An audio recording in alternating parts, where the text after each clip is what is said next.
तन्निरतं येन तस्मै श्रीगुरवे नमः। विष्णुपादाय कृष्णप्रेष्ठाय भूतले वेदान्त स्वामिनिति नामिने। नमस्ते सारस्वते देवे गौरवाणी प्रचारिणे निर्विशेष शून्यवादी पार्श्वदेशतार। जय श्री कृष्ण चैतन्य प्रभु Nityanand.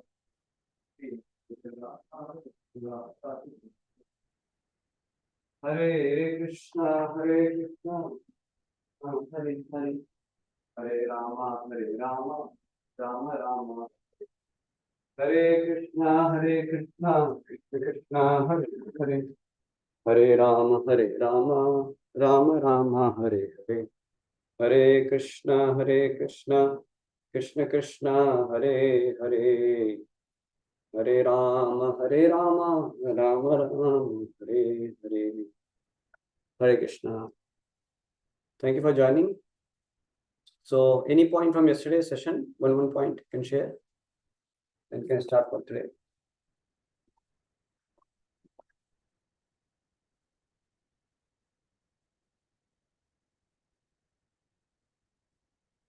So Hare Krishna. So yesterday we discussed, how that sixth verse explains how the body of a pure devotee is considered as a material, like is not considered, should not be considered as a material condition. A person who is practicing the devotional service should be considered in a transcendental state of mind. And then, which eventually summed up, like Srila Prabhupada in purport very nicely explained how we should interact, and eventually he got it to the in the concluding paragraphs. He mentioned that how we should not do Vaishnava aprad to like Yes. whatever it is, to Kanishta Adhikari or Madhyama Adhikari, Uttama Adhikari. Yeah, we discussed that how we should avoid Vaishnava Ninda and Vaishnava Aparadha. That's correct. We discussed very well. Yes. Yes, Sumit Prabhu, you want to share any point?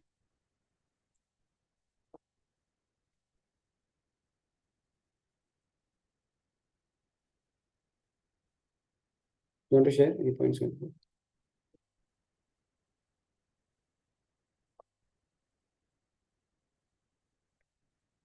Sumit Prabhu, you can hear me? You can hear me? Hare Krishna. Sumit Prabhu, can you hear? Ajit Prabhu, can you hear me? Yes, Prabhuji, I can hear you. I think Sumit Prabhu is not able to hear me, I think. No, he is not seeing me.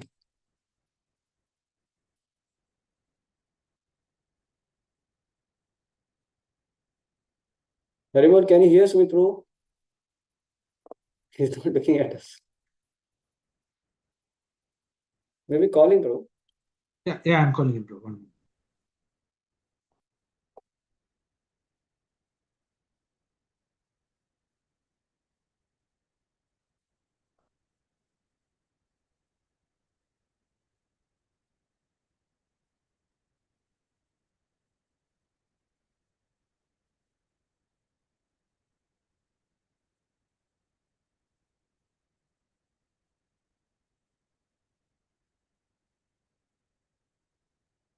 Can you hear me, Sumit Prabhu?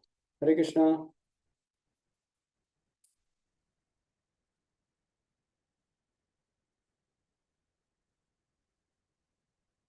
Can you hear Sumit Prabhu?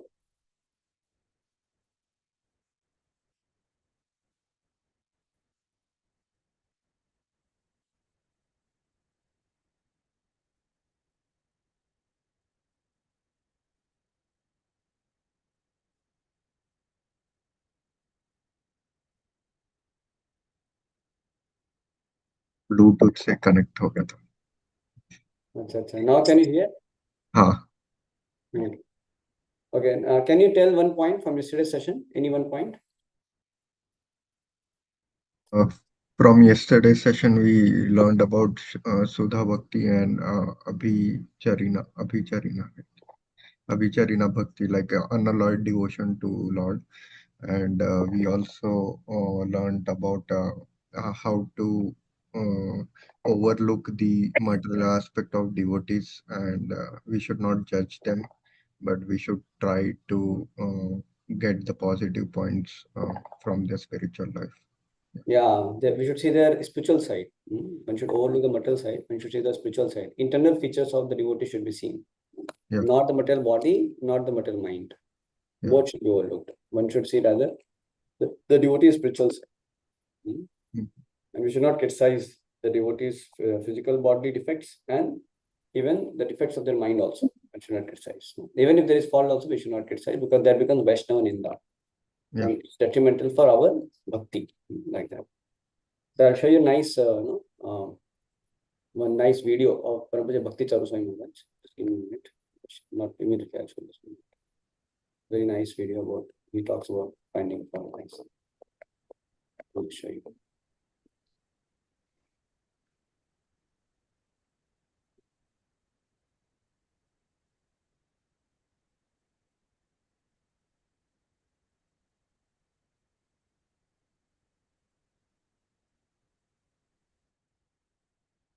Hey, you're late, Haribo. Huh? I haven't started the class. Come sit. So I'm sharing you the screen.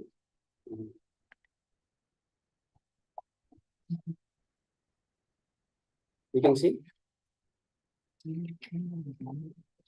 A tendency to criticize. Then our attitude should be, if I am such an have a tendency to criticize, then our attitude should be, if I am such an expert critic, then let me criticize myself. Instead of finding fault, a tendency to criticize, then our attitude should be, if I am such an expert critic, then let me criticize myself. Instead of finding faults in others, let me find faults in me. And I am our storehouse of faults. And by doing that, what actually happens? If I try to find faults in me, then I am getting an opportunity to rectify myself of those faults. On the other hand, if we find faults with others, then what will happen? I will be awarded with those faults. So we should be very careful about not criticizing others, not finding faults in others. On the other hand, let's create a very nice atmosphere where everybody is welcome and we can greet everyone with all the respect and love of our hearts. And let us consider that we, the seniors, have a great obligation towards our junior, that we have to give them, we have to bring them up so that they become very good devotees in course of time, because they are our future hopes. Ajit Gurku, can you hear this? Could you hear? We can hear. I think he went away for 5 minutes, Ajit Gurku. So Ajit Gurku, are you okay? So what should we do then?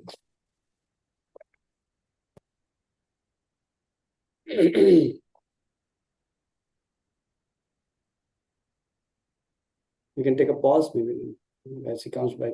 Wait. So any point you remember from the video, bro? Anything? In the video, it was mentioned the same point, like what we discussed yesterday about neglecting the like material aspects and negative material aspects of devotees. And senior devotees have obligations towards junior devotees. Yeah. So one thing what I was saying, if you find fault in others, that fault comes in us. And if you find fault in yourself, what is the benefit? Like if you want to criticize, then criticize yourself and try to improve yourself. Yeah. So because then we'll get so much scope for improvement. Yeah. If we have a tendency to criticize, better criticize ourselves, because then we have so many tendencies to improve, so much. And you have to find fault, then we have to find fault with ourselves. It's so much to improve. And he said, but if you find fault with others, that fault comes in you. Actually. And when you find fault with others, then you can improve on those faults. Then your fault is reduced. So, that way, so if you are intelligent, we will take the option of finding fault with ourselves and rectifying. It's tough. We all struggle. But you can pay to Prabhupada and Bhakti Charu Maharaj and great devotees like that. Not so easy. Yeah, but we should at least try to remember and try to follow this principle. Yeah. So Ajay Guru, I think, is not there for 5 minutes. How will I know that when he comes back? I think he will text us. We can put that in chat. Okay, I have another video to show you. Can I show you one more video? Yeah.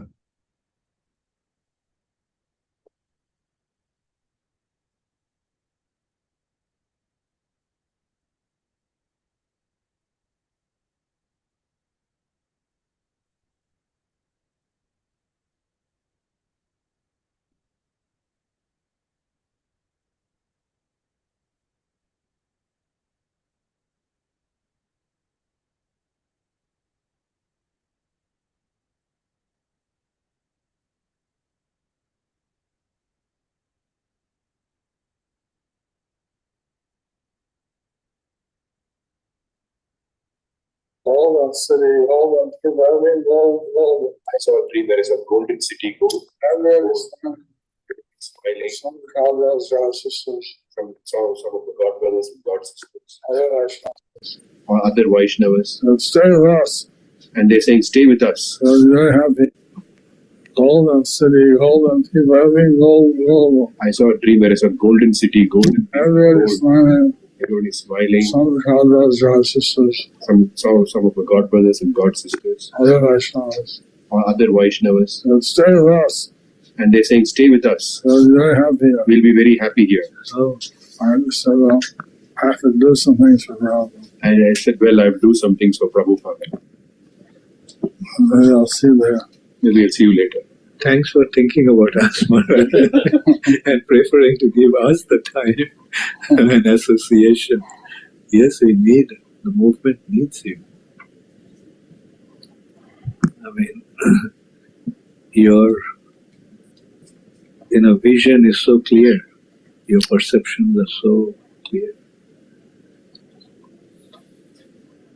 I mean, in spite of, that's the amazing thing.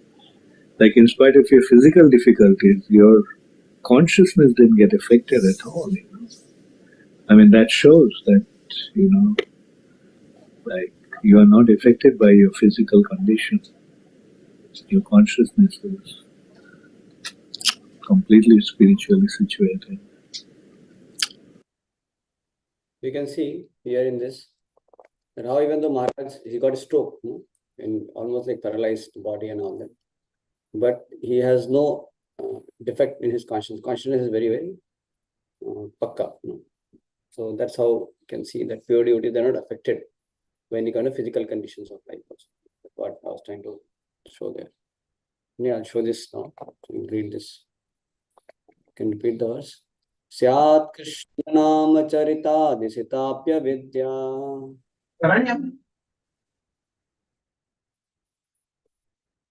Go ahead.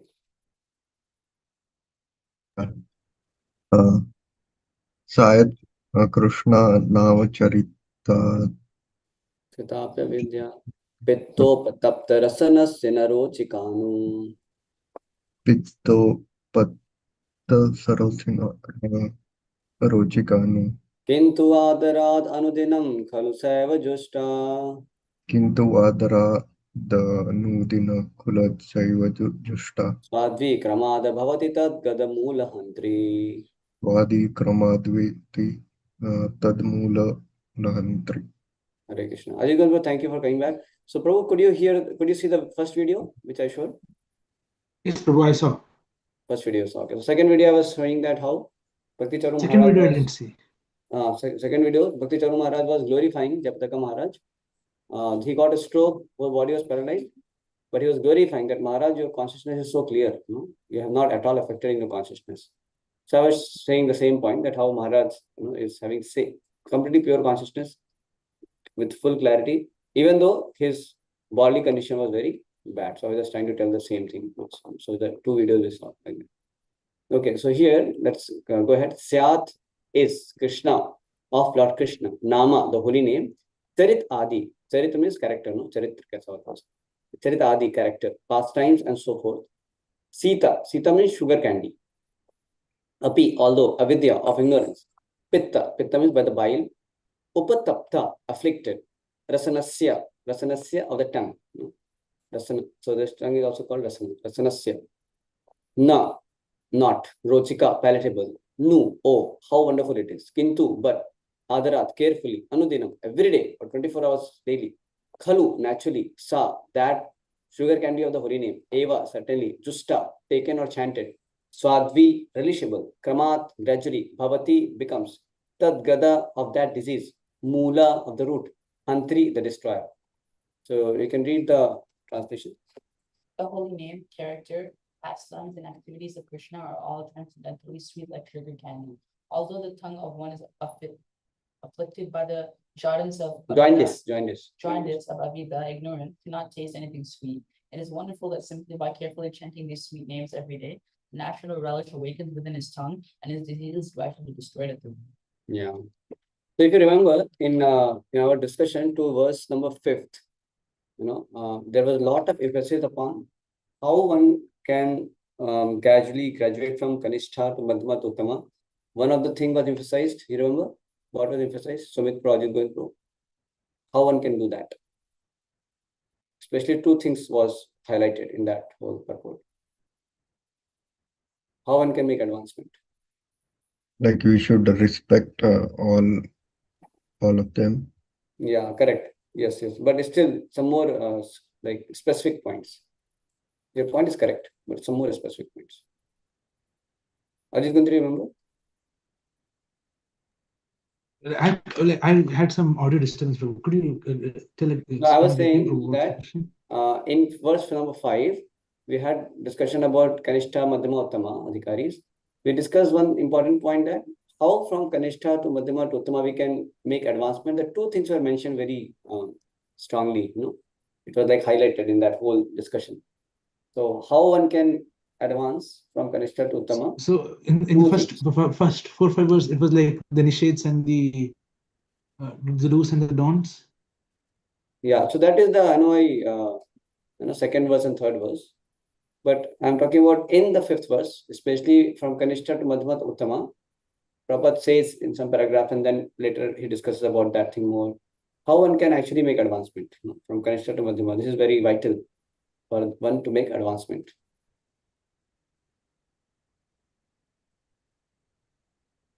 So what Sumit is saying, respect is related, for sure related.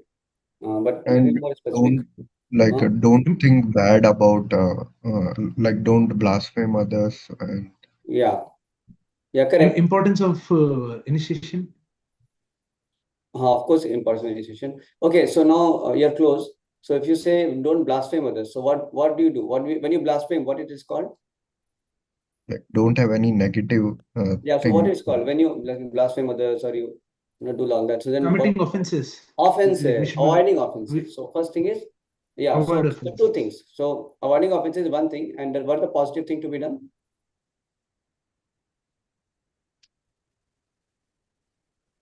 Like austerities before initiation. I don't know. I'm just reading things out from what I've taken notes. Of course, so the devotional service, but specifically holy name was emphasized. That one should chant holy name of the Lord, and one should avoid offenses. I can show you the verse again quickly. I can show you. We were discussing in 5th. I will just show you. You can see. So here it says.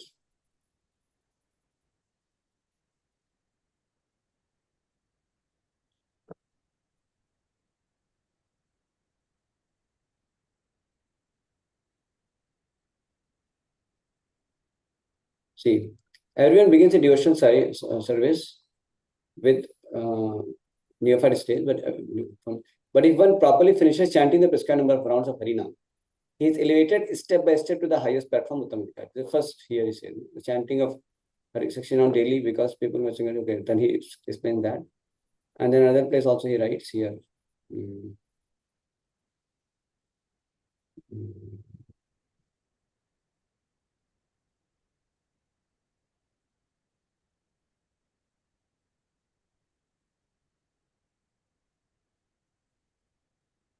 Yeah, here, see, when one fully engages in chanting the Hare Krishna Mahamantra, he gradually realizes his own spiritual identity. Unless one faithfully chants the Hare Krishna mantra, Krishna does not reveal himself. So we cannot realize this. So here also chanting was mentioned.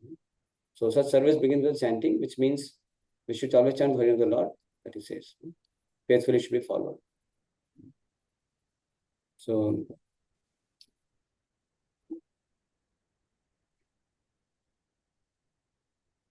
yeah. And he talks about offenses also. I'll just show you.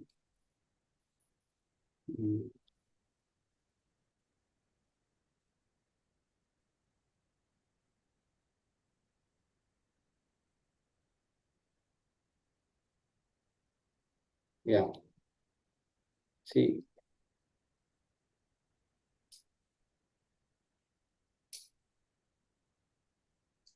See this one. The conclusion is, so the person, okay, he says, yeah. So the person should always be shown respect. The conclusion that anyone who is trying to advance in Krishna consciousness by regularly chanting the holy name should always be respected by Vaishnava. On the other hand, we witness that some of our contemporaries who are supposed to be great preachers have gradually fallen into the material conception life because they have failed to chant the holy name. So holy name again is emphasized here. Okay. And then he says,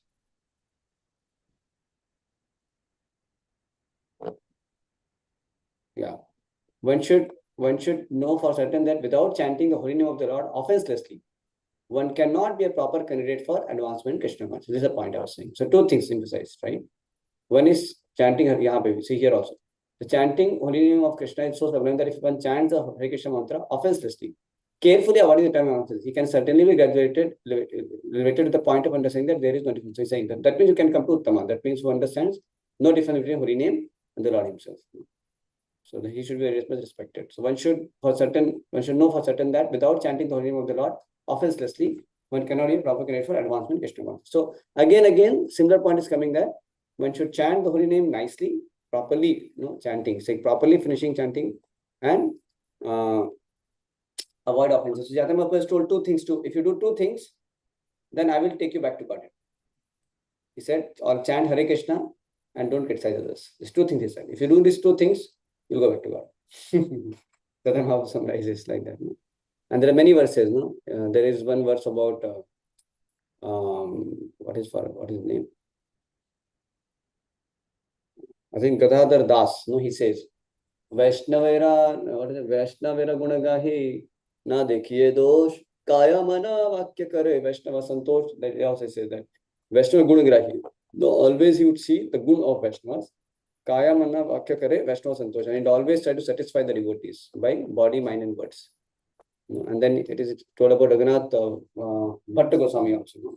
It says that Gram mein varta na kahibe na sunibe kane Krishna katha pujadita astya prahar yaya Vaishnavera ninda karma nahi suni kane sabe Krishna bhajan kare ei matra jane. So he says, you never hear any kind of gossip and you never be indulging any kind of gossip. And then he says, Krishna Katha Pudadita Ashtapraharya, and he'd always be engaged in worshipping the Supreme Lord. And he says, Vaishnava Ninda Karma Nahi Suni Kane. So even if there is some kind of Vaishnava Ninda Karma, any kind of wrong activities, bad activity even Vaishnavas have done, even that also he would not want to hear. He says, Vaishnava Ninda Karma Nahi Suni Kane. Sabe Krishna Bhajan Kare Ei Matra. Everybody is chanting Hare Krishna, they are engaging in chanting Krishna's name. That much only I know. He would say, Raghunath Bhatta Goswami. So you're so careful of not hearing criticism of Vaishnavas and not doing that also. So that is the thing. So that means avoiding offenses, that is not criticizing, like avoiding offenses in nutshell, and chanting Hare Krishna. So two things we do, then we can very easily progress, right? So now here, the same thing of chanting, because it was emphasized there, you can see here the holy name and beginning with holy name and then performing other devotional services also, like hearing the pastimes of the Lord, and all this. So these are all sweet like sugar candy. But right now our tongue is affected by avidya, ignorance. So what is called? Pittopatapta rasana se narochikanu, avidya, sitapti avidya. So because of ignorance, we are not able to taste the holy name. So holy name is very sweet. Krishna's pastimes are very sweet. Krishna's leelas are very sweet. Krishna's philosophy also is very sweet.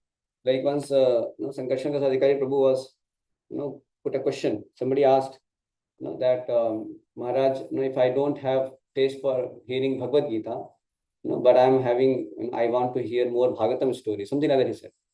So Maharaj became so upset. He said, who is the rascal who has written this question? So they are very great. So then nobody raised them. He said, do you think Bhagavad Gita is not Leela of the Lord? Bhagavad Gita is the speaking Leela of the Lord. He said, it's a speaking pastime of the Lord. The Lord is speaking there.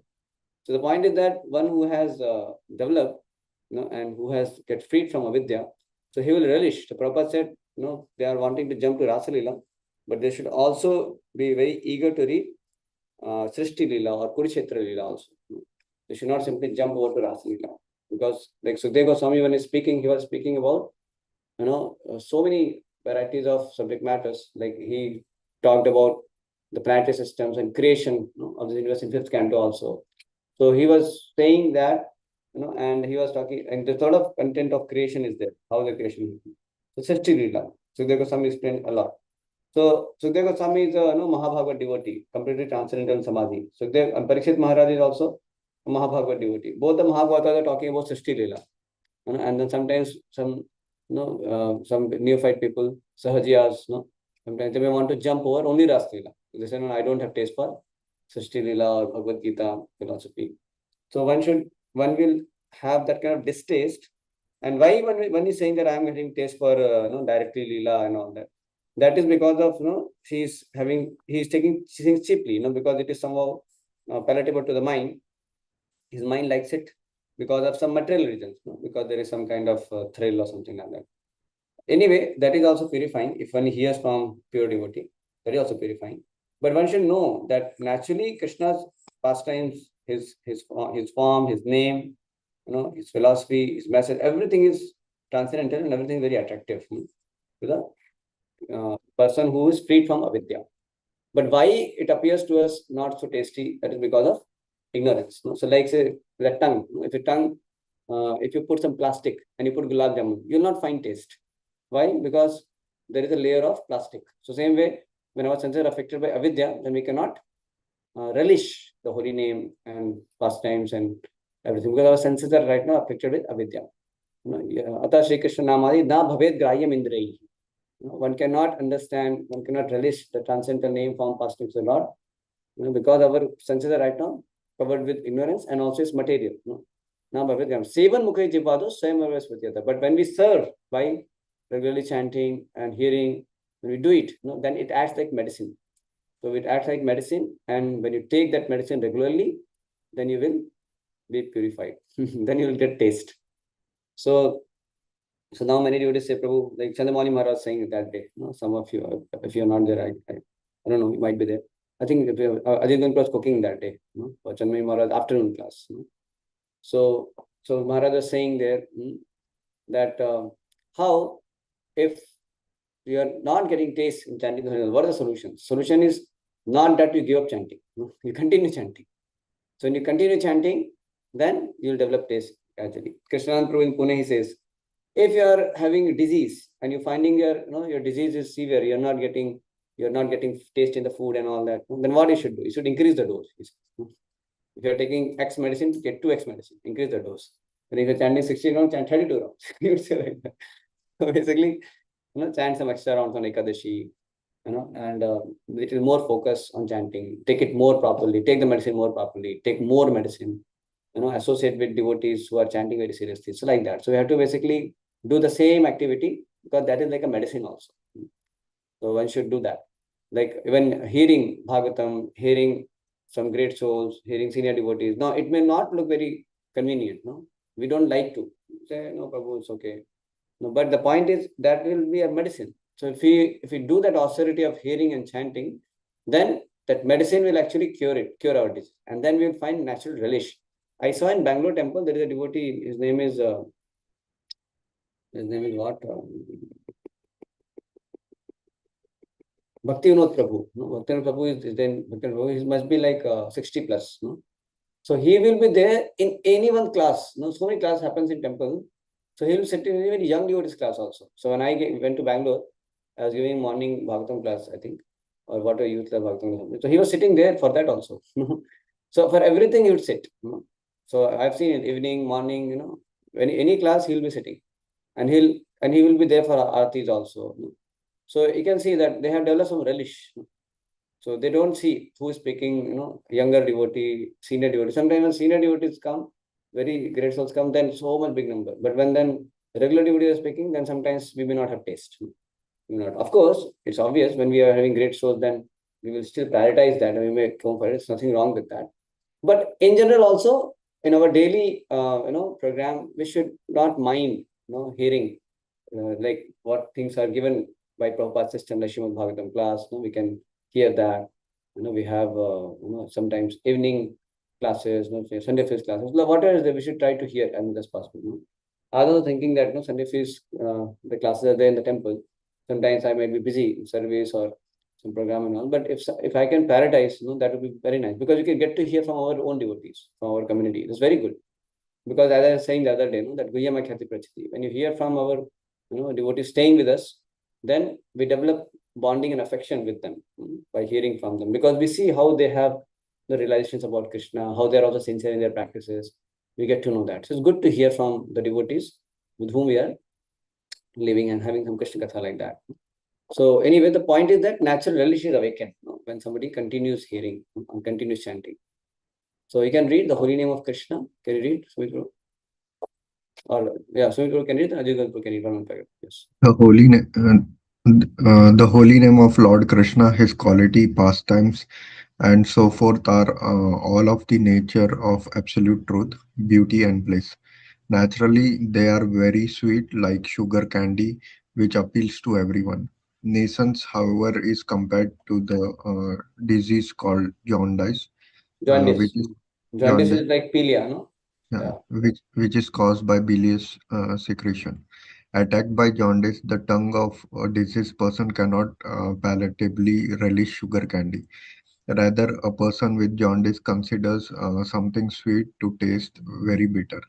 How Uh, many of you have got jaundice? You have got ever jaundice? Sumit, you got?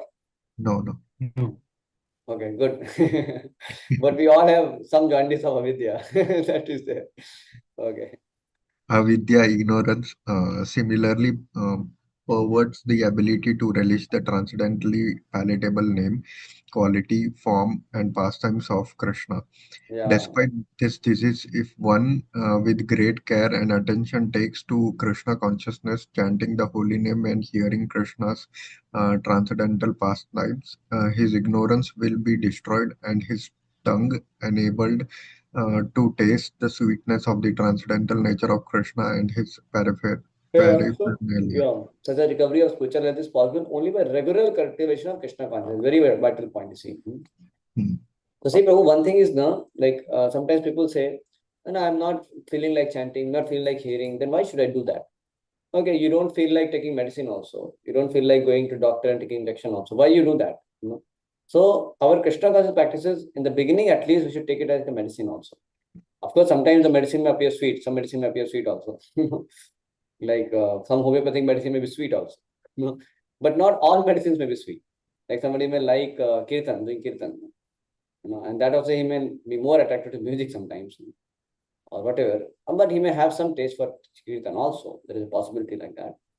But then he should not say that only I'll do kirtan, I'll not chant my japa. He should be enthusiastic to chant his japa also. Get up early in the morning and chant 16 notes nicely. You should do that also. Because, okay, you may not like japa, because it may look like monotonous. Kirtan is like, you have some instrument also, some entertainment is also happening. No, but still we should, do the prescribed duties in Krishna consciousness enthusiastically, taking it as a medicine. So that's important. So saying, despite the disease, if one with great care and attention takes to Krishna consciousness, chanting the holy name, and hearing the Lord's pastimes, his ignorance will be destroyed. So in the beginning stage, we should take it like a medicine also. And as we do it regularly, we will find we are able to recover our health. And as we recover our health, the taste for hearing and chanting will increase also. So this is a very important one. And another thing is, Kintu Adarad. You see this word Adarad is mentioned. Kintu Adarad Anudinam. So what is the Adarad meaning? Adarad means Adar. respect, careful attention. Prabhupada says here carefully. So that involves respect. So when you're respecting other, then you'll be careful also. So having respect for this process of chanting Hare Krishna, having respect for the holy name, one take it like a medicine, just like when you have respect for a doctor, respect, then you have the respect in the prescription also. You have faith in the prescription, you do it because you want to recover. Same way, we should also take this medicine. So that's like when we are sick, we will not forget to take medicine properly. The same way, we should know that I'm affected by avidya disease. So I should not forget to take my medicine properly. So we should. So those who are not much acknowledging or understanding that how they are actually diseased, and they need the medicine, so they may not be enthusiastic about the medicine.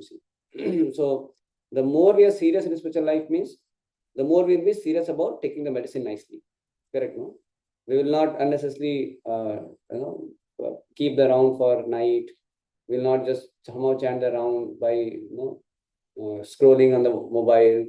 We will not just chant somehow while talking to other devotees. We will avoid that, because that's like medicine. When you take the medicine, we are so focused.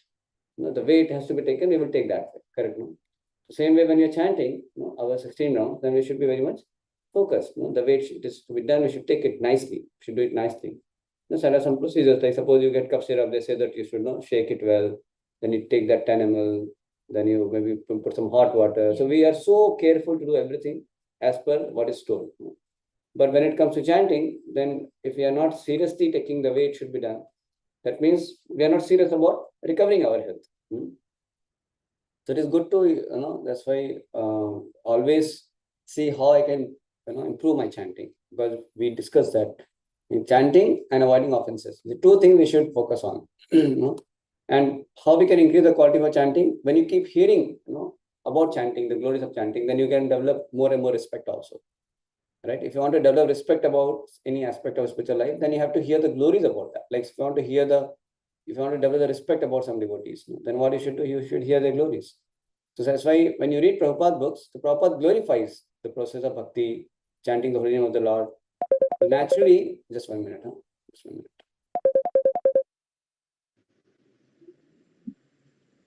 Hare Krishna. I am with some family at Target right now. We're picking up some stuff for my room. I was going to ask, is it happening today?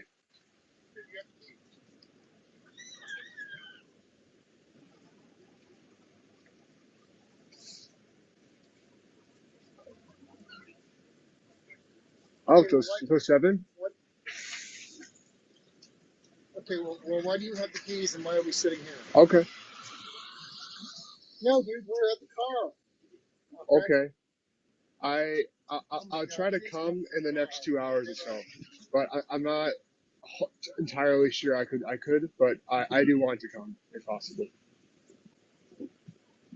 Yes. All right.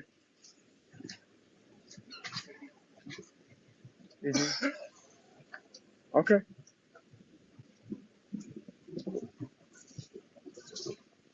All right.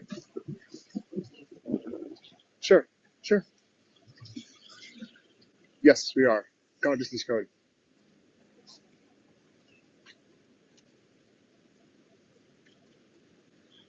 7:30. Okay. Yeah. Thank you, my friends. Yep. So sorry, I got a call. So what I was saying, what is the last point? You were saying Prabhupada was saying, you were saying about not being. What was the last point, Prabhu? Sumit Prabhu, Arjun, what was the last point I was discussing?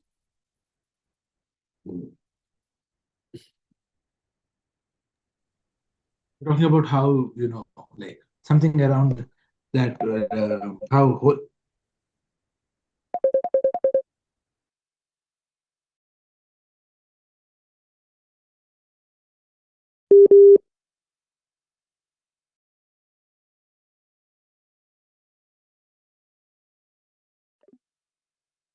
Yes, Prabhu. Something what you're on? like you were mentioning, how you were mentioning a point wherein, some devotees just try to tell, they don't have taste for chanting, but then they have taste for kirtan, something along that lines. Yeah, so we have to take like medicine, no? We have to take like Oh, medicine. yeah, you give the cough syrup example about like that, and you were saying that you should do a chanting similar to that. That's the last. Yeah, that's the last one. Yeah, correct. So we have to prioritize. No? We have to prioritize. I was talking about this, that how we have to hear the glories of the holy name. And Prabhupada, correct. Prabhupada, I was saying Prabhupada, he has given all these books. So if you read Prabhupada's books, seriously, like if you read daily basis regularly, for 1 hour, 2 hour, 3 hours, whatever you can, or at least some you should read. If you read, then by reading Srila Prabhupada books, you will get more and more conviction about the holy name, how holy name is so powerful, because Prabhupada glorifies this process of chanting Hare Krishna mantra so much in his purports. And he also will, eradicate all our illusions, our faith in this material life. And so our faith will increase.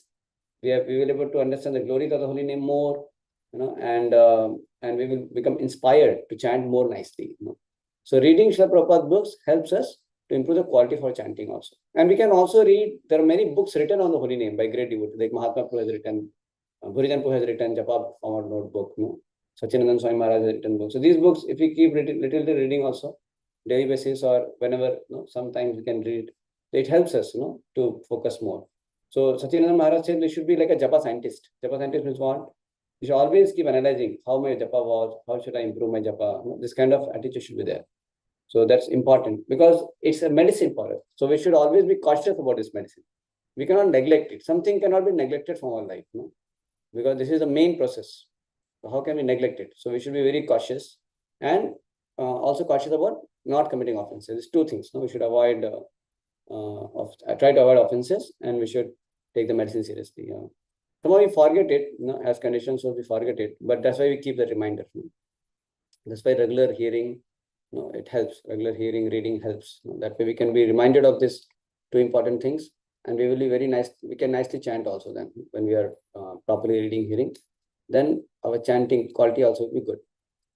So can you read from here? When a man in the material world, Ajit Ganpa, you can read. When a man in the material world takes more interest in the materialistic way of life than in Krishna consciousness, is considered to be in a diseased condition. So he's more concerned about his material life than spiritual life, than in Krishna consciousness. That means it is considered to be disease condition. Healthy condition means your interest and taste for spiritual life is more than your interest and taste for material life. So the disease condition is we are having more interest in material life. Yes, go ahead further, Prabhu. So the normal condition is to remain an eternal servant of Lord, Jivara Sarupa Hare Krishna Nityadas. This healthy condition is lost when the living entity forgets Krishna due to being attracted by the external features of Krishna's Maya energy. This world of Maya is called Durashraya, which means false or bad shelter. Yeah, this means false, ashraya means shelter. So it is false shelter. Yes. Go ahead, Prabhu. 1 minute, Prabhu. I'm just making a note. Okay.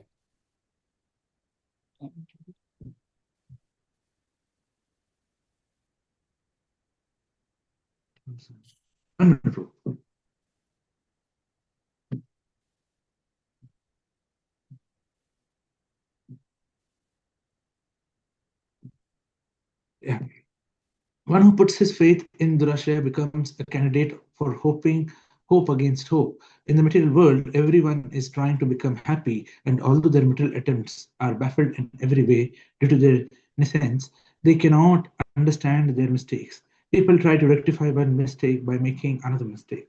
This is the way of struggle for existence in the material world. If one in this condition is advised to take Krishna consciousness and be happy, he does not accept such instructions. So he says, Para bhava se abodha jato. Para bhava se abodha jato. He says, one does not see the Atma Tattvam, he doesn't understand his value of life, spiritual life, and he can't see the soul and his relationship with the Lord, and he's more materialistic oriented, and he thinks that material life will give me shelter, like money will give me shelter, and fame, he wants to take shelter in the fame, in relatives, in family, like that. So Srimad Bhagavatam says there are false shelters. No, what that was? It says how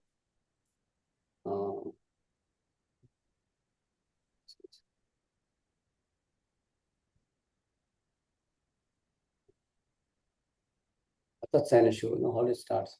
Shotavyadini Rajendra. Yeah, this one. Dehapatyakalatradeshu Atmasanyesha Satsapi Tesham Pramuttunidhanam Pashyanapi na Pashyati. No. Yeah, Tesham Pramuttunidhanam. Yeah, it's correct. Tesham Pramuttunidhanam Pashyanapi na Pashyati. It says Deha Apatyakalatradeshu, like our body, and things related to body, like wife, home, and everything. So Dehapati Kalatadeshu, Atma Sanyeshu Asatsapi. They're all soldiers. Sanyeshu is so, but they're false soldiers, false shelter. Atma Sanyeshu Asatsapi. Tesham Pramutto Nidhanam. So they are all going towards destruction because they themselves are not having any shelter. They are themselves are going to get destroyed. And we are thinking they are going to give me shelter. So Apashatam Atma Sanyeshu Tesham Pramutto Nidhanam Pashyanapi na Pashyati. And he doesn't see this thing. He sees that no, they're all actually subjected to birth and death, and they cannot save me. He sees the belt, it cannot go, like it cannot help me, save me from death. He sees that, but he can't see. He sees, but he can't see. It's called Pashyanapi na Pashyati. So this is what happens because people have somehow this kind of feeling of false shelter. He puts faith in the Durashya. And he hopes against hope that I will become happy, like that. Think about it, people, why they're working so hard, why they want to get settled with visa, why they want to have good bank balance, because they have faith. If that is there, then my life is secure. But is it really like that? No. Actually, real security is when we are taking shelter of the Lord. No? Because Lord is the real shelter for everyone. In fact, whole material energy is nothing but Krishna's one portion of his energy, that's all.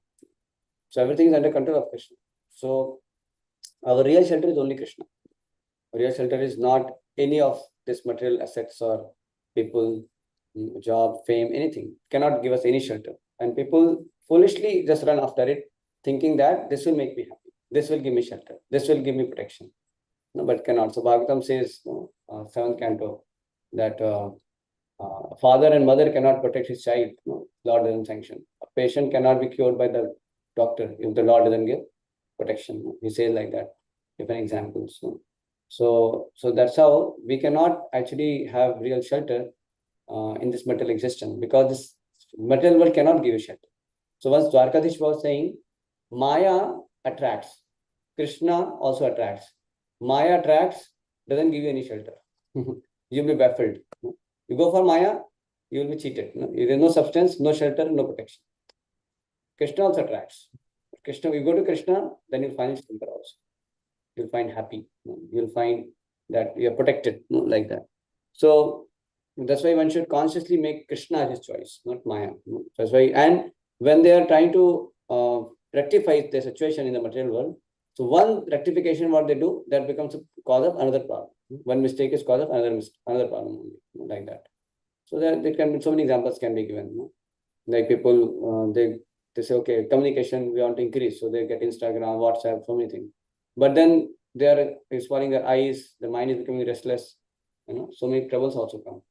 So many people want to have very transportation is fast and all. But then plane crash happens or accidents happen. So many people die also. So they're trying to find some solution, but they're getting into further problems. The whole civilization is a mess. So this is a way of struggle for existence in the material world. And everyone will be defeated because death will destroy everything. And one will be having again, completely new situation in the womb of another mother, divide of any wealth, fame, prestige, whatever he had in previous life. Everything reaches to zero. And then whatever sinful activities also he might have done here and there. All that thing will make him suffer in next life as well. So that's why material life means, material progress means in one sense no progress. That's why, well, whatever one may have to do in this world, we can do. But the point is, one should be serious about making spiritual progress. Prabhupada has one conversation in Civilization and Transcendence book. He says, progress beyond progress. So material progress is actually not real progress. The real progress is progress in Krishna consciousness. Read further, Sumit Prabhu. Okay, you can. But you should read loudly, you read very softly, From very where? loud.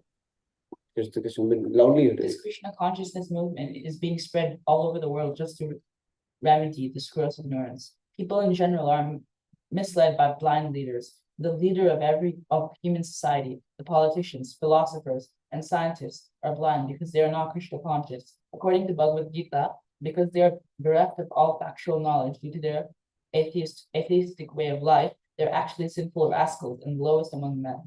Tamam Deskata no Mudha Papadyantinda Maya Pratagyana Asram Bhava Mashitaha. So it's talking about those who have taken shelter of Maya, how they're because they're affected by ignorance only, Vidya only. So and then that's why they're blind, and they're leading the whole people into towards the wrong path only. The blind leading the blind. Everybody's falling to ditch. That's what Bhagavatam says. So that's why he's saying Krishna consciousness movement is spread all over the world just to remedy this gross ignorance. So and to remove the ignorance from the lives of the people. Yeah. So those miscreants who are grossly foolish, doers of mankind, mastered by Maya, particular association of demons, do not surrender to me. So this is 7th chapter of Bhagavad Gita. These people, they don't surrender because they're affected by Maya through this ways. They're foolish, doers of mankind, body is surrounded by illusion, and partake of the association nature of the demons. Such people never surrender to Krishna, and they oppose the endeavor of those who wish to take Krishna's shelter. When such atheists become leaders of society, the entire atmosphere is surcharged in science. In such a condition, people do not become very enthusiastic to receive this Krishna consciousness movement because the atmosphere is surcharged with ignorance only, in science. Then people are not having any facility to take Krishna consciousness. So just as a diseased person suffering from jaundice does not release the taste of sugar candy, however, one must, so it says, correct. One must do that. One must know that for jaundice, sugar candy is the only specific medicine. Similarly, in the present confused state of humanity, Krishna consciousness, the chanting of the holy name of the Lord, Hare Krishna, Krishna Krishna, Hare Hare, Hare Rama, Rama Rama, Hare Hare, is the only remedy for setting the world all right. Although Krishna consciousness may not be very palatable for a diseased person, Srila Rupa Goswami nonetheless advises that if one wants to be cured of material disease, so he must take to it with great care and attention. I explained it elaborately. One begins his treatment by chanting the Hare Krishna Mahamantra, because by chanting this holy name of the Lord, a person in the material condition will be relieved from all misconceptions. Cheto Darpana Marjanam. So Prabhupada says sometimes, what is this dirt which we have? Our consciousness is contaminated. Basically, we have many misconceptions. We think material life will make me happy. We think sense gratification is good. We think, hanging around with opposite sex is wonderful. We think, this is going ahead in the career ladder and defeating everybody and going on the top run of our success is going to make me happy. So this is how we have so many misconceptions. And we think if I make my body comfortable and happy, then I'll be happy. So this is how we think so many ways. So it's all bodily consciousness. It's all misconceptions. So it's called basically rising because of material identity, bodily consciousness, bodily conception of life. So the how I was discussing other day also, the avidya, it leads to asmita. Asmita means I am this, asmi. Avidya leads to I am the body. This is what you think. When you have avidya leads to asmita. I am this body. I am man, I am woman, I am American, I am Indian, I am engineer, I am doctor, I am MIT, I am high school, I am Gopal, I'm sorry. I'm a child. So we have this bodily conception of it. I got offended by that, so I'm used to bathroom. Yeah, I got offended by that, so I'll just use the bathroom. The bathroom. What is this? So you can see these material identities are there. We have. So this is avidya. So avidya, asmita. Then asmita, raga, dvesha. Then we have attachment and aversion. Correct? No? Okay. I am American, so I will hate Indians. No? Then racism comes. Correct? I'm a Brahmana, then I don't like Shudras, like that. I'm educated, I'm rich, so I neglect poor, like that. I'm powerful, so I exploit the weak. So like that kind of attachment aversion will be there. So we become attached to something and averse to something. So that is because of bodily consciousness. And then abhinivesha. Abhinivesha means a material absorption. But spiritual identity is counteracts. So if you understand you're not the body or soul, that means that is not avidya, it's transcendental knowledge. Then asmita will be in positive way, that I am servant of Krishna. Jiva Sopan, Krishna Nityada. Then what happens? Then we'll be attached to Krishna and will be averse to Maya. Anything which is not favorable for Krishna consciousness, we will not do that. Which is favorable, we will take it. So that way it will be. And then Abhinivesha will be in positive, that means spiritual absorption we will have then. So avidya, misconception about one's spiritual identity, provides the foundation of our ahankara, or false ego within this heart. So we have to chant the holy name, working on our false ego. That means we should try to have more and more awareness and conviction about our spiritual identity. Then the chanting becomes more and more effective. You see, that's what he's saying. And chanting will help us also to get rid of that false conceptions. So it works both ways. Like you chant Hare Krishna Mahamantra seriously, it helps you, to get rid of this false ego. And it can help you to realize your spiritual identity. And for chanting effectively, you need some amount of conviction, some amount of understanding, awareness of your spiritual identity. So that is the initial investment also you may need, by hearing from sadhus. That conviction we have to carry. So more we do that, then chanting becomes effective also. And more you chant nicely, the more spiritual identity becomes reinforced. You understand? No? This is how it goes. You can read further. Are you going to?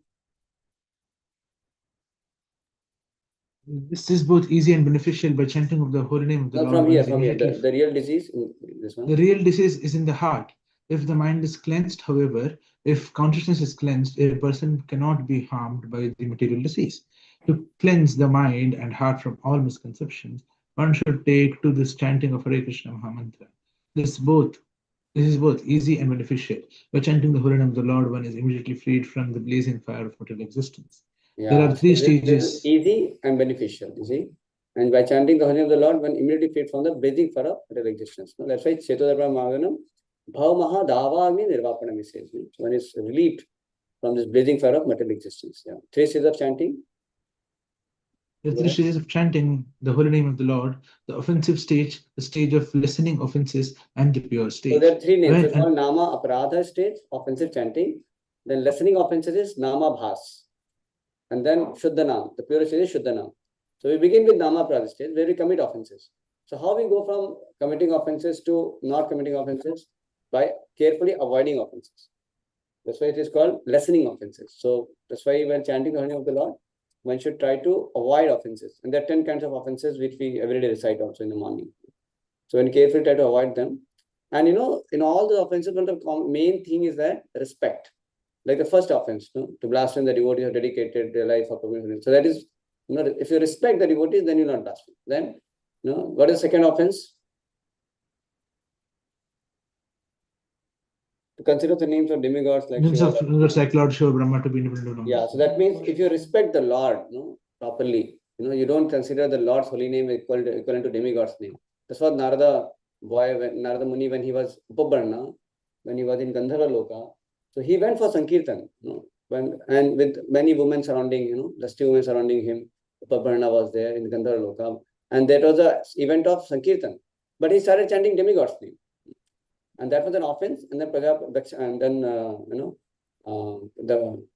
Prajapatis, they cursed him, and that's how he became Shudra and he became Narada boy in the next line, you see. So that means it becomes an offense. So you're not respecting properly the holy name of the God. You're equating it to the demigod's name. So respecting the holy name. Then what is the third offense? To disobey the orders of the spiritual master. Yeah, so that means if you respect Guru, then you respect his instructions, right? So then avagya will not happen. So that means respecting the Guru. Then fourth is what?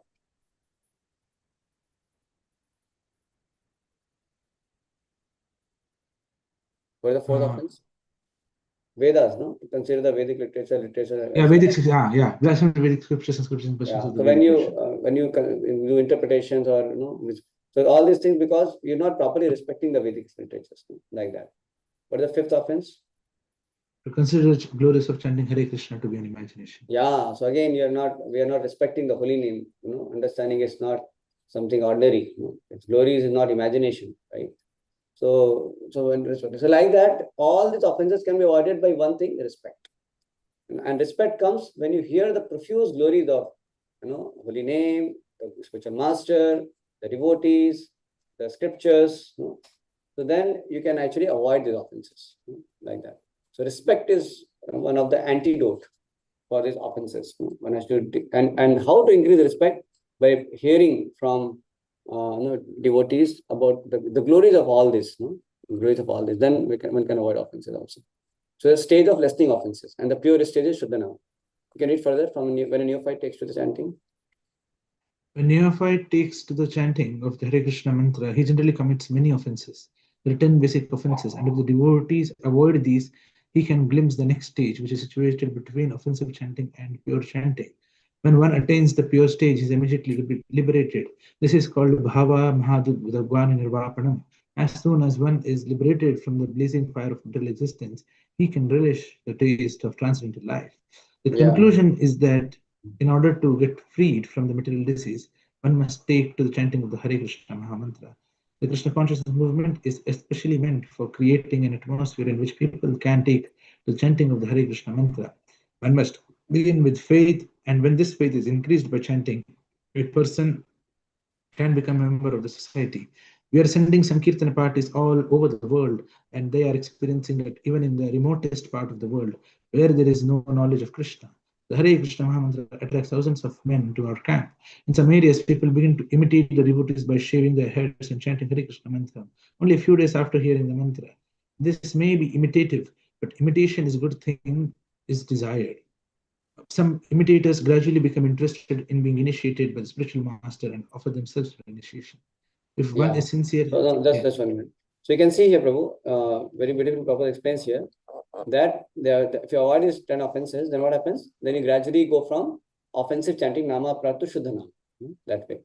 So he said, Bhakti Thakur also prays. Prabhuji, sorry to interrupt. Yes. You told offensive chanting as the three, going back to the 3 stages of chanting of holy name. You told Nama Parad as offensive chanting, then Nama Bhasya, something did you mention? Yeah, Nama Bhas is lessening offenses. That's what he says here, the stage of lessening offenses. Nama Bhas. Nam Abhasya. Nama Bhas. Nam Abhas. Abhas. Abhas is like, so it is said that like when the realization kind of thing. Yeah, like the sun, when it's dark, then there is no sun, right? But you may not be able to see sun when it's very early morning, but you can still have the glimpse of that okay, the daylight has come, like Abhas. So as you get more into Namabhas stage, then one starts developing more taste, and when we'll have more realization, experience of Krishna in Namabhas stage, he developed some kind of attraction for the Lord more, because it is like he's actually coming more and more closer to Shuddha Nama, like that. So lessening of Namabhas stage also gives lot of relish to a devotee eventually. And when we do Aparad, then we don't find much taste. The Aparad Nam stage, then we feel sleepy, drowsy, and very distracted. So it's all, and it becomes very offensive, and then we don't get that much taste. So the way to come out from Namaprad and gradually go to Shuddha Nam, and in between is like the stage when you are endeavoring to avoid offenses. So when you are endeavoring to avoid offenses, that means you are going towards Namabhas more. And when the offenses are almost you are able to eradicate all the offenses, and you are gradually becoming, and you're becoming more, you're developing more and more taste, and then you come to Shuddha Nam. Then you chant the holy name without committing any offense. Then the holy name is fully, then Krishna fully reveals himself in that stage. That's what it said, even if one Nam also somebody chants, that is Shuddha Nam. So then immediately, he is awarded love of God. Just by one name also. But we are not able to experience much, even though we chant so much. Why? Because we are still committing offenses. That's the reason. That's why it is, Gauranga bolite habe pulaka sharira. What is it? Hari Hari Hari bolite nayane babenira. So that means Radha Shambhu says a Gauranga test. You say Gauranga, and if you're not having tears in your eyes, that means you're still committing offenses, like that. So this is how we have to understand that we are still diseased. And the remedy is keep on chanting and trying to avoid offenses, like that. And Shuddha Nam is the perfect state of chanting. So the key factor is endeavors to avoid offenses and improve chanting. Then one can overcome Namaprat. Otherwise, it is said one can go on in Namaprat for lifetimes also. It is said, Bahu Janma Kari Yadi Shavana Kirtana Tabu Tona Pae Krishna Pade Premadhana. No, that is there. Even if one is affected by these offenses and is not avoiding them, is not working on it, then for Bahu Janma Kari Yadi Shavana Kirtana, if we are doing Shavana Kirtan for many, many lives also, it still will not get Krishna Prema. There's a Nama Akshara hoye, Nama nahi hoye, Bhakti Thakur says. It's called Nama Akshara. That means we are chanting the holy name, but it is words, but it is not having Nama. Because Krishna is not descending himself in his name much. So Krishna descends to degree we don't commit offense, like that. The holy name is Krishna, but Krishna descends to degree we not commit offense. Like deities are Krishna only. But if somebody comes, without much faith and he treats deity as idols, then deity also will reciprocate like that only. They will not able to get much that experience. But the pure devotees who see Krishna directly, Pratima Tumi Nahi Sakshat Vajendra Nandana, so then they will have that kind of ecstatic experience also with the deities. They can even talk to deities like that. So holy name also, actually reciprocates based on how the attitude of the person is. And it's obvious also, say, I just going to like say somebody comes to you, and he is offensive to you, let's say, he is like a critic about you, offensive to you, and he doesn't pay attention to you, something like that. You come to his house and he's not even paying attention to you also. He invited you, but did not give you proper food, no water he asked. He's talking to somebody else only. So you're committing offense to that. He's committing offense to you. So will you be happy to talk to him, reveal himself to you? No, I want to tell you this. You will not. You will not be interested to talk also. You'll say, hey, this fellow is not paying any attention to me. Correct, no? Yes. Yeah, the same way when Krishna sees that this fellow is calling me, but he is simply interested in many other things only. So Krishna also feels that this fellow is not interested in me. So then Krishna is not so pleased to reveal himself more and more, like that it is. So that's why he says, Bhakti Thakur says, inattention is the mother of all offenses. That's why when Prabhupada translated Adarat, he says careful, attention, right? Because when you have Adar, then you put attention. So when we are inattentive means we are having lack of respect somewhere. That's how inattention is there. So as we develop respect, that inattention we can counteract. Then we'll be more attentive. You understand? No? That's why Adarat is also translated as attention, careful attention. So Kintu Adarat Anudinam. Anudinam means regularly, like that. So we have to pay respect to holy name. So Satyananda Mahatma Prabhu says in his book that just like the deities, when the darshan is open, then we offer respect. Same way when you start chanting holy name of the Lord, we should offer respectful obeisance to the holy name also. And we should chant, with proper attention and understanding the holy name is not different from Krishna. So with that at least intellectually we should be convinced of that and be careful when we are chanting the holy name of the Lord. And that's how lessening offenses will happen. And that's how we come from Namapra to Namabhas, and then eventually we can go to Shuddhanama this way. Yeah, so now some more point here. So he says he can glimpse the next stage, when he's situated within offensive stage and pure chanting. When one attains the pure stage, is immediately liberated. See, one Krishna Naam can liberate one actually. This is called Bhava Mahadavagni Nivapanam. As soon as one is liberated from the breathing form of material existence, he can release the taste of transcendental life. Even in Namabhasa stage also, one can start experiencing a lot of taste. The conclusion is that in order to get freed from the material disease, one must take to chanting the Hare Krishna mantra. And this is a very interesting point. See, the Krishna consciousness movement is specially meant for creating an atmosphere in which people can take to chanting of the Hare Krishna mantra. So our whole program of ISKCON, whatever we are doing, is actually to facilitate hearing and chanting. That we should know.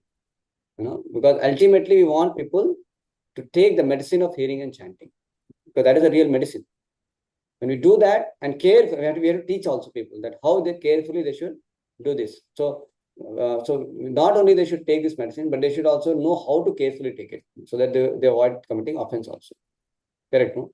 So these two things is the purpose. We should, that's why there are a lot of training programs. Why we have so much training programs in etiquette and so many things, so that we can take these medicines carefully. Chanting, hearing, we can do this carefully. And that's how we can make nice progress in Krishna Mantra. So one must begin with faith, and that's called Ado Shraddha. Faith is increased by chanting. Person can become a member of society.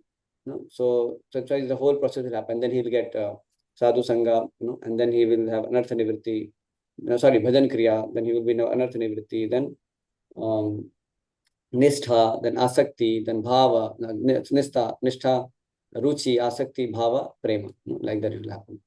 So then says we are sending Sankirtan parties all over the world, and they are experiencing that even the remotest part of the world, where there is no knowledge of Krishna, the Hare Krishna Mahamantra attracts thousands of men in our camp.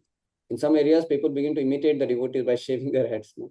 So this is very good. This creates atmosphere for people to begin chanting. That's why going for Harinam Sankirtan is all very nice. Many devotees have joined our movement just by seeing the Hare Krishna Mahamantra Kirtan on the streets, parade. Muktavinda Prabhu, he was very attached. I know Devavrat Prabhu, one of the Western Brahmachari, he saw the Gaur Arati Kirtan and he got attracted. So there's so many devotees who saw the Hare Krishna Mahamantra Kirtan on parade on the road, and they have become inquisitive. And they became a member of Krishna consciousness movement eventually. So can you read from here, Sumit Prabhu, if one is sincere? If one is sincere, he is initiated, and this stage is called Bhajana Kriya. One then actually engages in the service of the Lord by regularly chanting the Hare Krishna Mahamantra 16 rounds daily and refraining from illicit sex, intoxicants, meat eating, and gambling. By Bhajana Kriya, one attains freedom from the contamination of materialistic life. He no longer goes to a restaurant or hotel to taste so-called palatable dishes made with meat and onions, nor does he care to smoke or drink tea or coffee. He not only refrains from illicit sex but avoids sex life entirely. Nor is he interested in wasting his time in speculating or gambling. In this way, it is to be understood that one is becoming cleansed of unwanted things, anartha nivritti. The word anartha refers to unwanted things. Anarthas are vanquished when one becomes attached to Krishna conscious movement. Yeah, so anarthas are many things. Anarthas means all these gross things, meat eating, gambling, intoxication, illicit sex, drinking tea, coffee, watching Bollywood, Hollywood. These are all gross things are also anartha, unnecessary things, which are going to hamper our devotional service, correct? And then also, anartha also says speculation. Speculation means what? Like many people, they read many speculative books about some spirituality also. They will talk about some kind of hatha yoga. So there are only speculations. They talk about something, meditation, speculation. So they don't have proper conclusive, understanding about the scriptures. And they're speculating. So one should, that's why be very loyal. So to avoid speculation, in Gita, Krishna says, Isthita dhira muni uchyate. So the muni means one who speculates on different subject matter. But Isthita dhir muni is one who doesn't speculate, rather he hears from parampara. That's why one should be very, one should be very much loyal to the Guru parampara. And here, the more we read here, our speculative tendency will go away. Because see, if I tell you, Sumit Prabhu, tell me about Gopal, not Gopal. Let's say, tell me about say somebody, say John who is born in California. Tell me about him. So what you can do, you may start, you can, if you want to tell, now you don't know, you have not heard from a bona fide person, then only thing remains you have to speculate. Correct, no? Then only speculate, okay, California, that means he must be attached to Hollywood, because California mein bahut Hollywood music rehta hai. And he is John, what is the age, Prabhu? Okay, age is 21. Okay, he must be, into some relationship affair and all, must be sure. He must be taking drugs also for sure. California people create drugs. So like that, we can keep speculating a lot. Correct, no? But if you actually have to know, then you have to hear from a bona fide person. Then there's no scope of speculation. The same way, so many speculative ideas we get. How I can make progress in Krishna consciousness. Speculative ideas about, how should I, choose my career. So many things like, and even about Lord also, one may speculate so many things. So that's why when hears in parampara, then speculation will go away. The mind should not be speculative. The mind should become namanta eva. That means should be submissive to hear, and then we will have proper thinking. We will have direction. We will have thinking in a proper direction. That deepens our thoughts. And being loyal to parampara. Then we become contemplative sage. Sthita dhuri muni, sthita dhira muni, like that we become. Yeah. So the word anartha refers to unwanted things. So all these wrong habits and wrong mental habits and speculative habits, all these things can be removed. Yes. Anarthas are vanquished when one becomes attached to the Krishna conscious movement. Becoming attached to Krishna movement means become attached to hearing, chanting, reading, serving, like that. That's the meaning of becoming attached to Krishna conscious movement. That. Yeah. Venu Prabhu, would you like to read?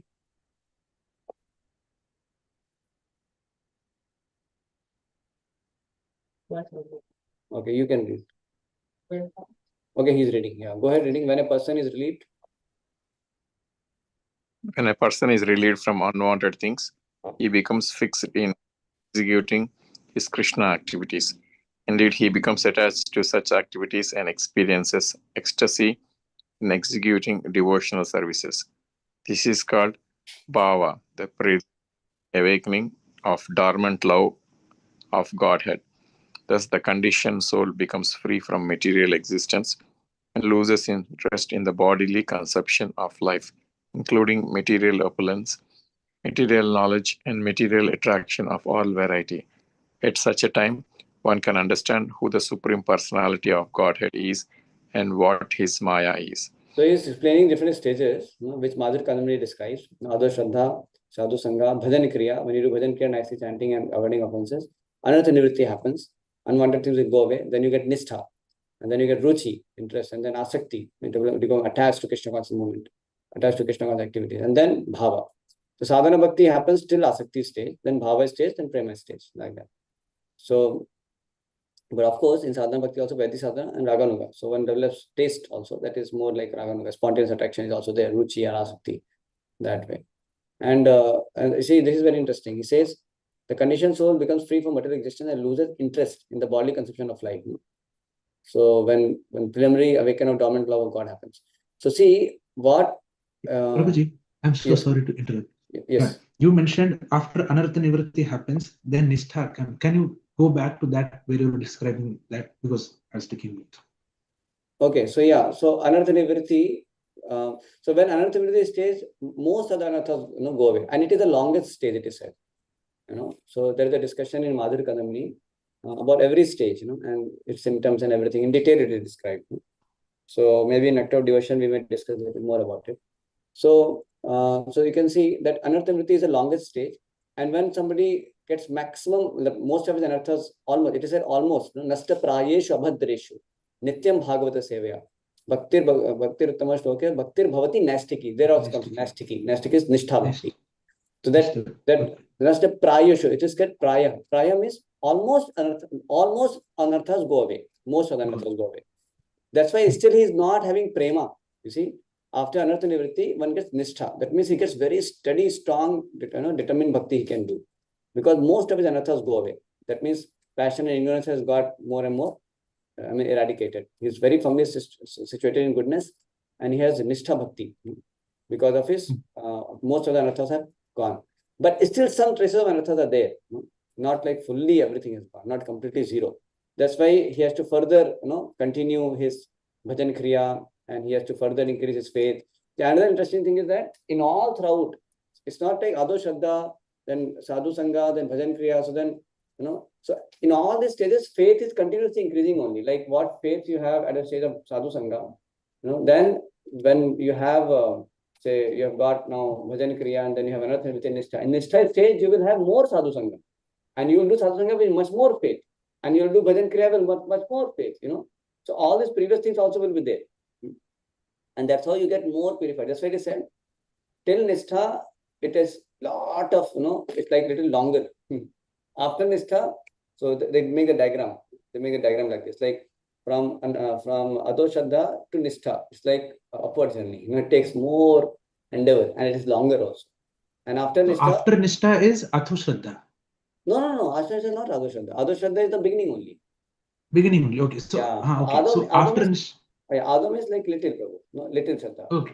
Beginning faith, to begin with. It's like an initial investment.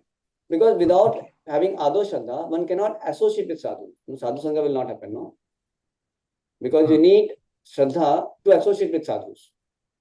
Suppose we don't have respect, we don't have Shraddha only in Sadhus, then how can we associate? Correct, no? Yeah, because we will doubt, pata nahi kya hai?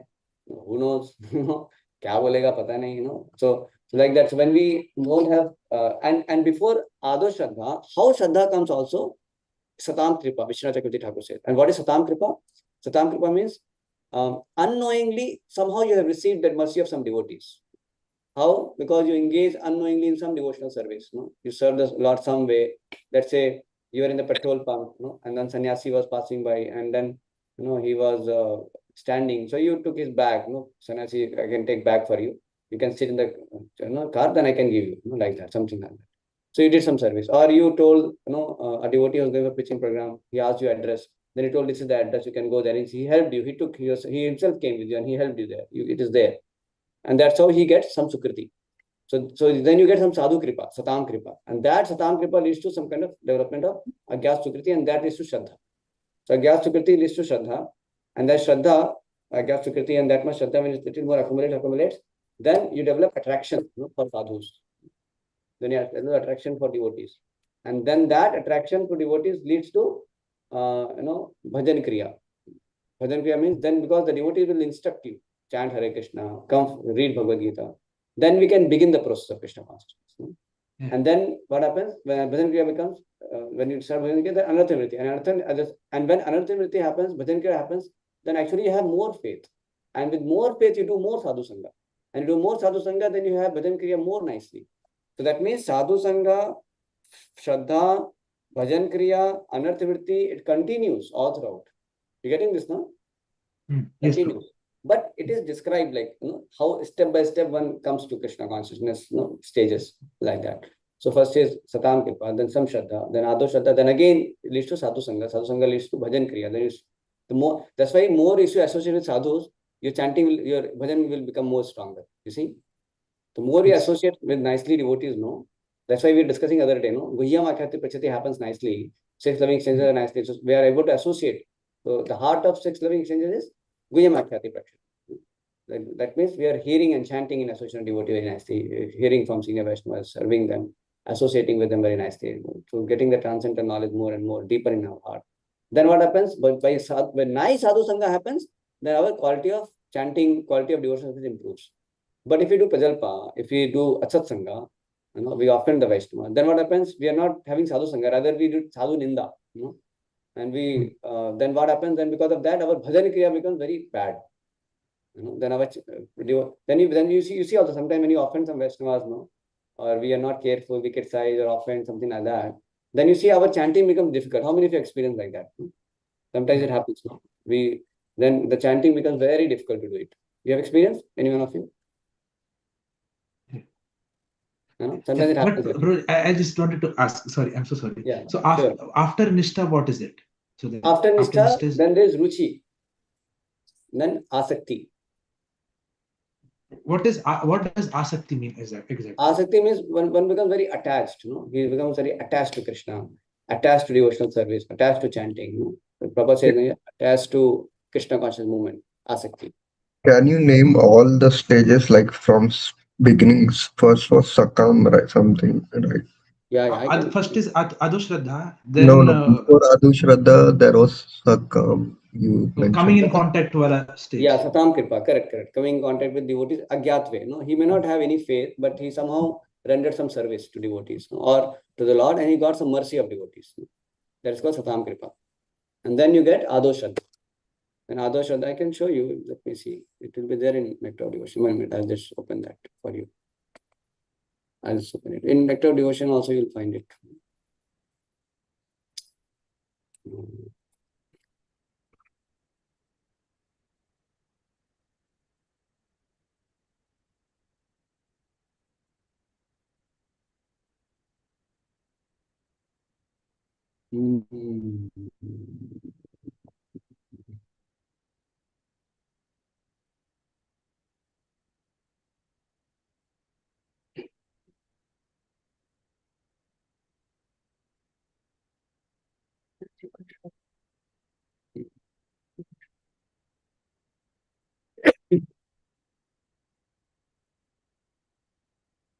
Is a control F we can do? Yeah, that's fine. So we can just control that. Where? Find at the top. Really? Okay. Okay. Okay.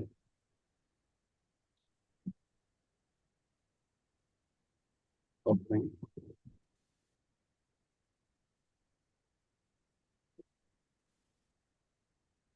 No message from the size.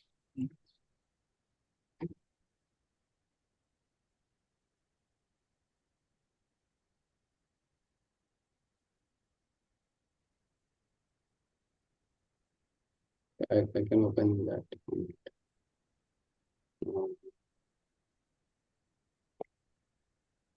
Just give me a minute. Madhuri Kadamini.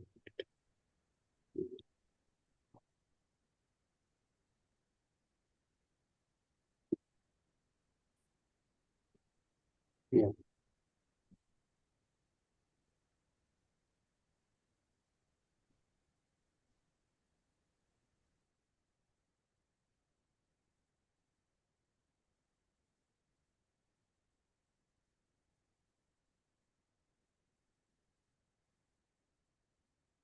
So you can see, I'll share with this screen. You can see.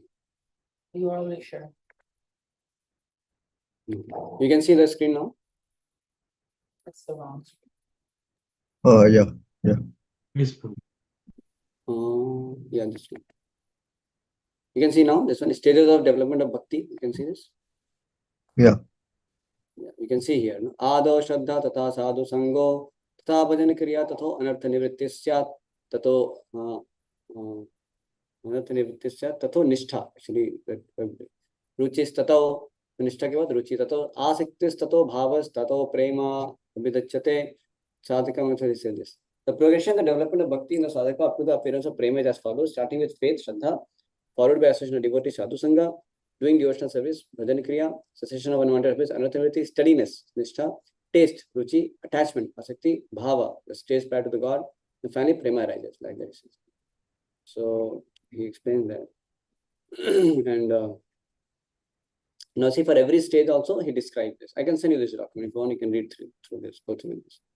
Like you see, anartha, what kind of sins come? Sins arising from past sins, desire for enjoyments and from past acts. That's called sukritotha. Arising from offenses, the holy name of devotee, that is also anartha. It comes arising from bhakti also. So through bhakti also we get some anartha. Like by performing the bhakti, you can get wealth, position, fame, and we become attached to it. That also can be anartha, like that. And then eradication of anartha is absolute. I'm thinking the following stages. So different stages, different kinds of anarthas go away. That also he says. From past sin, duskritatha, asakti stage, desire for enjoyment passes sukritatha, asakti stage, it goes completely. From offenses, aparadha, it goes in prema.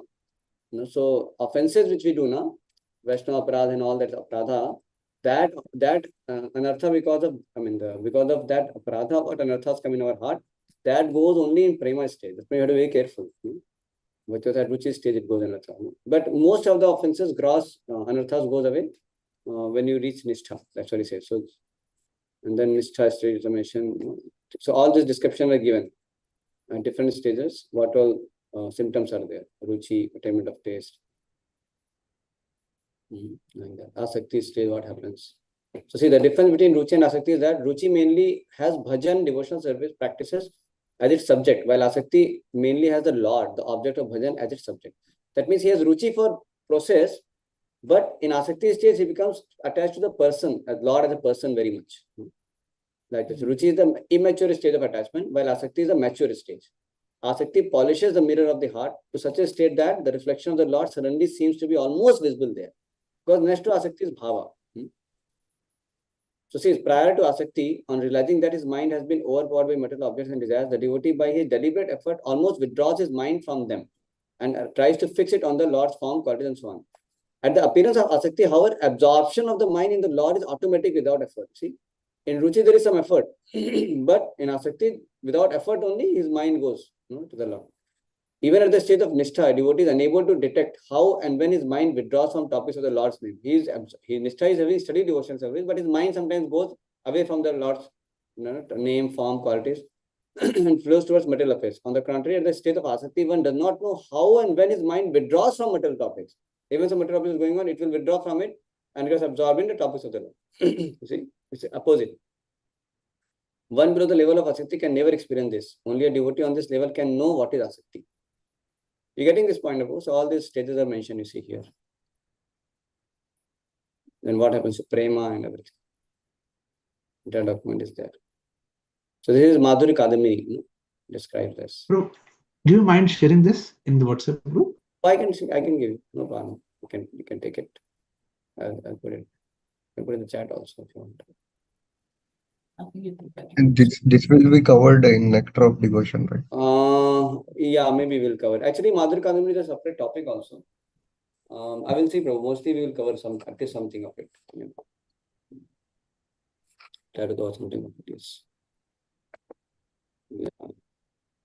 Nectar devotion doesn't brings up this topic so much, but there is surely in the beginning we discussed that how one receives bhakti. There we will discuss this a little bit. Yeah. The beginning phase is discussed more elaborately. How one gets into devotional service. That we discuss it more elaborately in nectar devotion. Anyway, Prabhu, it is already 7. Can I finish it? Or you have some other engagements? Like I don't have any. Huh? I don't have any other thing. Ajit going Prabhu? I have to come to temple to make garland. So, I mean, should we do like 10-15 minutes or we have to stop now? Yeah, 10-15 minutes works. We'll try to finish it. It's 10 minutes. We'll try.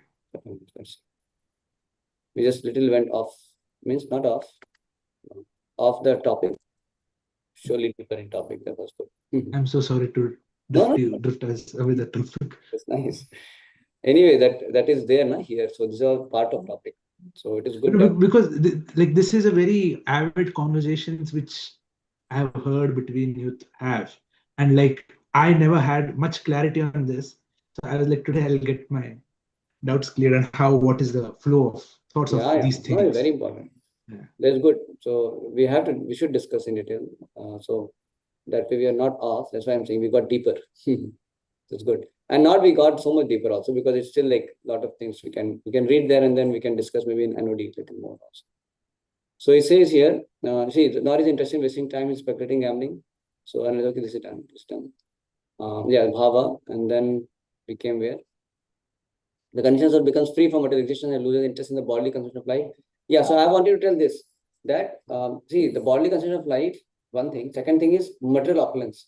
So these things are very prominent in conditioned stage. Means we are so much interested in material opulences, material knowledge. So no desire for accumulating material knowledge also. No? Like I've seen in US, people even after 40, 50, 60 also, they keep doing some masters, start getting more knowledge. They're seeking knowledge, but material knowledge. So, but we should be enthusiastic for spiritual knowledge. But the material knowledge also is a kind of you can see how this is, it can continue our material existence, like that. Desire for so much of material knowledge. That also can, Bhakti Thakur says, Mayara Vaibhav says, Jada Vidya Mayara Vaibhav, Jivere Banai Gadha. It makes the Jiva into ass, because it doesn't give any tangible benefit to the Jiva. Like Prabhupada would say, one fellow, he did PhD in grass, and for whole life he did PhD in grass. Prabhupada said, whole life is spent just to do PhD in grass, but grass anyway grows. What great thing you achieved. Anyway, grass grows. So you have done PhD in grass. What is a great thing about it? And he's thinking of grass so much, and his life also might be sinful, eating meat and all. Probably he may become grasshopper. Grasshopper, what is it? Grasshopper. He may become grasshopper only, because so much he thought about grass. So, or he may become grass only. So that is a possibility. So that's why one should also understand that so that's why we should contract it. Yes, we have desire for material knowledge, but get into this Bhakti Shastri, Bhakti. As Prabhupada made this Bhakti Shastri, Bhakti Vaibhava. We have so much, desire to pursue knowledge. We pursue knowledge in scriptures. That the desire will satisfy. And then material opulences, and material attraction for all variety. So these things become obstacle for conditions. At such a time, one can understand. So in the bhava stage, one is not having any attachment to all this, and he clearly understands what is Krishna, what is Maya. Although Maya may be present, it cannot disturb a devotee once he attains the bhava stage. See, this is because the devotee can see the real position of Maya. Now it is said, Bharat Maharaj was in a preliminary stage of bhava. That's why he got little trapped by the deer. And also it was arrangement by the Lord. That was a special case. But usually after bhava, one will not get trapped by Maya. That's what he's saying. See? So disturb a devotee once he attains the bhava stage. This is because the devotee can see the real position of Maya. Maya means forgetfulness of Krishna, and forgetfulness of Krishna and Krishna consciousness stand side by side like light and shadow. If one remains in shadow, he cannot enjoy the facilities offered by light. If one remains in light, he cannot be disturbed with the darkness of shadow. By taking to Krishna consciousness, when gradually becomes liberated and remains in light. Indeed, he does not even touch the darkness. See, so our position becomes so secure eventually as we progress. come to bhava and prema, then we can't even be touched by darkness. So Sandranana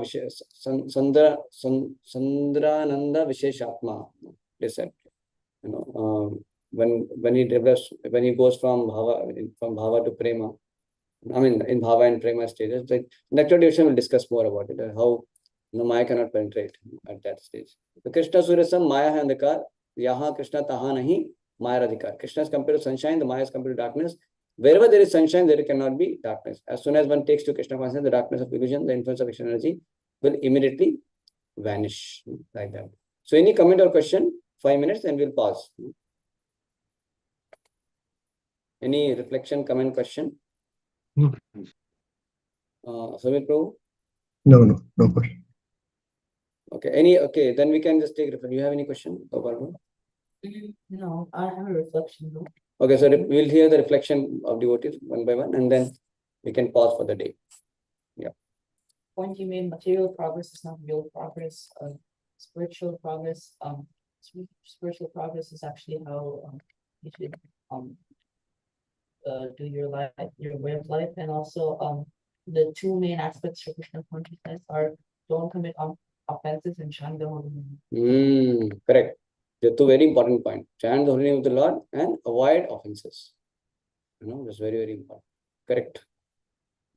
Yes, other Ajit Govinda, Sumit, anybody wants to share first?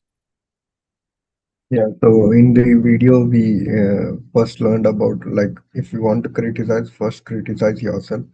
There is a much great scope of improvement for that. And then we learned about Nama Prat, Nama Bhas, and Shuddhana. Then we learned about various stages, how one goes from Sakam, Shraddha to Prema. Satam Kripa, bro. Sakam Kripa to, at the end, I think it's Prema, right? Adho Shraddha, correct. Yeah. So actually, what is given in, Madhur Kadamini is from Adho Shraddha to Prema. But Vishwanath Thakur gives more analysis that even before Adho Shraddha, there is Satam Kripa, some Agyas Sukriti. Because of that, one gets the mercy of devotee, and then that's how he develops some Shraddha also. That's what he says. Because somebody has Shraddha, somebody doesn't have Shraddha, how the Shraddha comes? That is because of some previous Agyas Sukriti. That's how he analyzes that. Otherwise, Madhur Kadamini says Adho Shraddha till Prema, like that. That verse says, na? Adho Shraddha to Prema, that verse is there. Adho Shraddha tatha sadhu sangha, that says. Yeah. Any other point you want to share? I think that's... Yeah. And Ajit Ganpur, you want to share anything?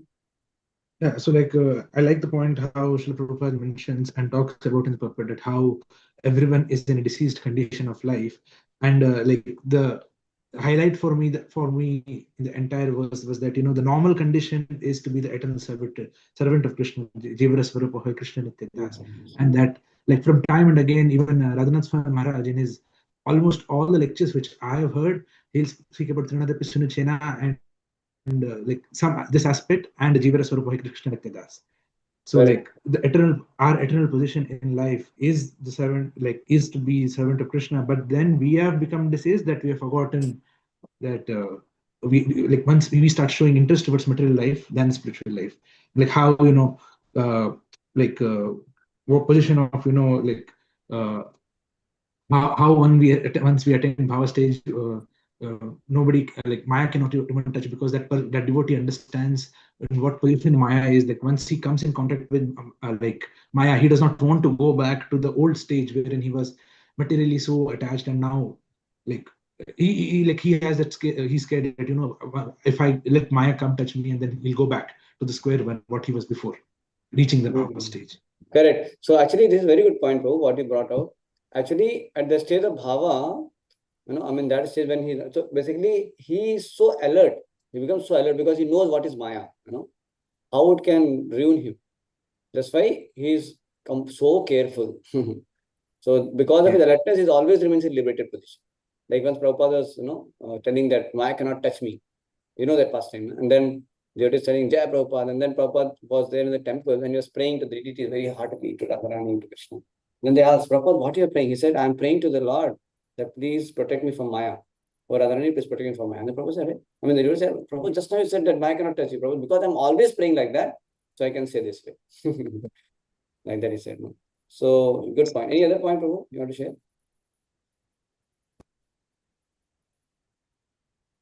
Any other No, point? Prabhu, that's all. No, Prabhu, that's all. Thank I you. want to quickly share what our Satam Kripa and all I was saying.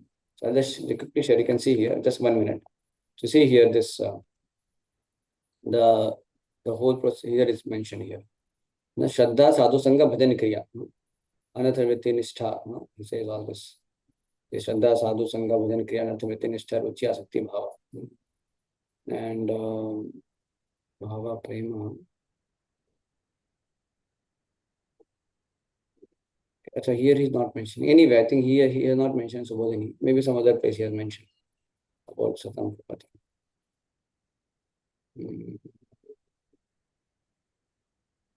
Okay, no problem. It may some other place it might be mentioned. So this is in Bhagavad Gita. No, this is Srimad Bhagavatam Subodhini. This is Srimad Bhagavatam. Srimad Bhagavatam Subodhini. Anyways, Prabhu, no problem. So thank you all very much. Venu Prabhu, you want to share one point? Nothing, Prabhu. I'm just listening. I'm doing something and I'm listening Okay, both. no So problem. Okay. Thank you so much. So tomorrow also we are meeting 5:15, correct now, bro? Yeah. okay, Prabhu. Okay, Prabhu. So with 5:15 is okay. So I wanted to just end at 6:45 if possible for you. 5:15 tomorrow. Yeah. Like this week, it's fine because I'm working from home. Okay. Class is always 1 hour 45 minutes. You should just advertise it and then in our 87 hours, you should add 15 minutes for the next 45 days. So you always go 15 minutes. So, bro, should we make it like 5:15? What earliest? What can be earliest? Yeah, 5 is also fine. So, what do you think, Ajit, bro? 5 to 6:30 is fine. Yeah, Prabhu. 5 to 6. Yeah. Okay, let's do